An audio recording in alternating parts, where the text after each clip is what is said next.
ಯಾರೇ ನಿಮ್ಮ ಮನೆ ಬಾಗಿಲು ಬಂದ್ರು, ನೀವು ದ್ವೇಷಿಸುವಂತ ಶತ್ರುನೇ ಬಂದ್ರು ಸರಿ, ನೀವು ಲಗ್ನತ್ತ ಪ್ರೀತಿ ತೋರಿಸ್ರಿ. ಇದೇ ದೇವರಿಂದ ತೋರಿ ಬರತಕ್ಕ ಲಕ್ಷಣ. ಇದನ್ನ ನಾವು ಯಾವಾಗ ಅಳವಡಿಸ್ಕೊಳ್ತೀವೋ ಆಗಲೇ ನಾವು ದೇವರ ಮಕ್ಕಳಾಗ್ತೇವೆ. ಆಗ ದೇವರ ಆಶೀರ್ವಾದ ನಮ್ಮ ಜೀವಿತದಲ್ಲಿ ಹೆಚ್ಚಾಗುತ್ತೆ.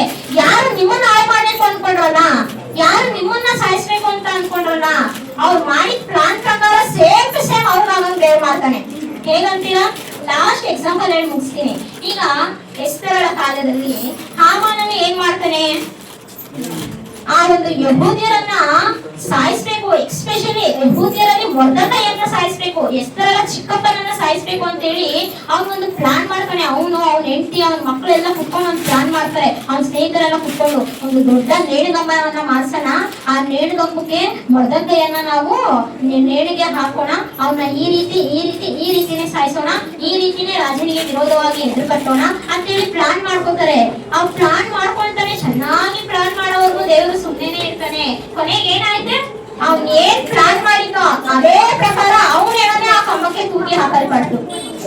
ಮೊರ್ದೆಕೈಯನ್ನ ತೂಗ ಹಾಕ್ಬೇಕು ಅಂತ ತಾನು ಸಿದ್ಧ ಮಾಡಿ ನೋಡಿ, ತನ್ನ ಗುಂಡಿ ತಾನೇ ತೋರ್ಕೊಳ್ತಾರೆ ಹೇಳ್ತಾರಲ್ಲ, ಹಂಗೆ ತಾನು ಸಿದ್ಧ ಮಾಡಿದಂತ ನೇಣುಗಂಬಕ್ಕೆ ತಾನೇ ಬಲಿಯಾದ. ಅದೇ ತರ ನೀವು ದೇವರಲ್ಲಿ ದಿನವೆಲ್ಲ ದೇವರಲ್ಲಿ ಭಯಭಕ್ತಿ ಉಳ್ಳವನಾಗಿ ಶತ್ರುಗಳನ್ನ ಪ್ರೀತಿಸ್ತಾ ದೇವರ ಒಂದು ಆಜ್ಞೆಗಳನ್ನ ಕೈಗೊಂಡು ನಡಿ. ನಿಮಗೋಸ್ಕರ ಯಾರು ಹಳ್ಳ ತೋಡ್ತಾರಲ್ಲ ಅದಕ್ಕೆ ಅವರೇ ಬೀಳೋ ತರ ದೇವ್ರು ಮಾಡ್ತಾನೆ. ಅವ್ರು ಅನ್ಕೊಳ್ತಾ ಇದಾರೆ ನಾನು ಹಳ್ಳ ತೋಡ್ತಾ ಇರೋದು ಅವ್ರಿಗೋಸ್ಕರ ಅಂತ, ಆದ್ರೆ ದೇವ್ರ ಹಳ್ಳದೊಳಗಡೆ ಅವನ್ನೇ ಹಾಕ್ತಾರೆ. ಅವನು ಅನ್ಕೊಳ್ತಾನೆ ನಾನು ನೇಣುಗಂಬ ತಯಾರು ಮಾಡಿರೋದು ಮೊರ್ದೆಕೈಗೋಸ್ಕರ ಅಂತ, ಆದ್ರೆ ಆ ನೇಣುಗಂಬಕ್ಕೆ ಆತನನ್ನೇ ಹಾಕ್ತಾರೆ ದೇವ್ರು. ನೋಡಿದ್ರ? ದೇವ್ರು ಮುಯಿ ತೀರ್ಸಿದ್ರೆ ಈ ತರ ಇರುತ್ತೆ. ಆದ್ರೆ ನೀನೇ ಮುಯಿ ತೀರಿಸ್ತೀನಿ ಅಂತ ಹೋಗ್ಬೇಡ.